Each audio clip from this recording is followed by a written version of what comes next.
हाल ही में Donald Trump से जुड़ी दो बड़ी खबरें सामने आई हैं। एक खबर डायरेक्ट भारत से जुड़ी है। ट्रंप ने भारत को बहुत बड़ा झटका दिया है। ये झटका डोनाल्ड ट्रंप के टैरिफ से भी बड़ा है। वहीं दूसरी खबर ईरान और चीन से जुड़ी है। डोनाल्ड ट्रंप ईरान के खिलाफ बहुत बड़ा प्लान कर रहे हैं। आइए इस वीडियो में आपको दोनों खबरें विस्तार में बताते हैं। अभी पिछले महीने डोनाल्ड ट्रंप ने भारत पर 50% टैरिफ लगाया था और अब डोनाल्ड ट्रंप भारत के चाबहार बंदरगाह पर प्रतिबंध लगाने जा रहे हैं। अमेरिका ने ईरान पर कई बड़े प्रतिबंध लगा रखे हैं। जो भी देश ईरान से कोई व्यापार करता है, अमेरिका उस पर प्रतिबंध लगा देता है। लेकिन 2018 में जब डोनाल्ड ट्रंप ही सत्ता में थे, तब भारत के चाबहार बंदरगाह को ट्रंप ने छूट दे रखी थी। लेकिन अब डोनाल्ड ट्रंप ने इस छूट को कैंसिल कर दिया है और अब अमेरिका भारत के चाबहार बंदरगाह पर प्रतिबंध लगाएगा। ये बंदरगाह भारत के लिए बहुत जरूरी है।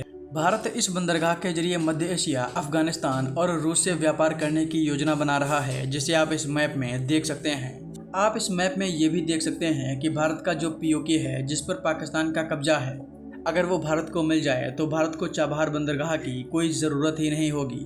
वो अफगानिस्तान के जरिए मध्य एशिया से जुड़ सकता है।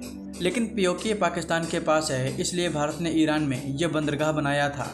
लेकिन अब डोनाल्ड ट्रंप के इस एक्शन के बाद चाबहार बंदरगाह के सामने कई बड़ी समस्या खड़ी होंगी। दूसरी बड़ी खबर अफगानिस्तान से जुड़ी है। हाल ही में डोनाल्ड ट्रंप ने कहा है कि अमेरिका एक बार फिर अफगानिस्तान में बकराम एयरबेस पर कंट्रोल करेगा। यानी डोनाल्ड ट्रंप अफगानिस्तान में एंट्री करने की योजना बना रहे हैं। अगस्त 2021 में अमेरिका अफगानिस्तान से बाहर निकल गया था, जिसके बाद अफगानिस्तान पर तालिबान का कब्जा हो गया था। लेकिन अब डोनाल्ड ट्रंप का कहना है कि उन्हें एक बार फिर अफगानिस्तान के इस एयरबेस की ज़रूरत है। इसीलिए डोनाल्ड ट्रंप पाकिस्तान के साथ इतनी करीबी बनाए हुए हैं। अगर इस एयरबेस पर कब्जा करने के लिए अमेरिका ने कोशिश की तो ये कोशिश पाकिस्तान की ज़मीन से होगी।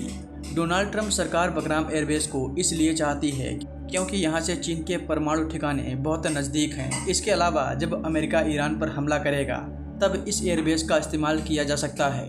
इतना ही नहीं, अमेरिका के पास इस एयरबेस के आते ही मध्य एशिया पर भी अमेरिका की पैनी नज़र हो जाएगी। हालांकि तालिबान से इस एयरबेस को लेना बहुत मुश्किल काम है। उसने तो डोनाल्ड ट्रंप के इस बयान को सिरे से खारिज कर दिया है। हालांकि अब देखना ये होगा कि बकराम एयरबेस को हासिल करने के लिए डोनाल्ड ट्रंप क्या एक्शन लेते हैं।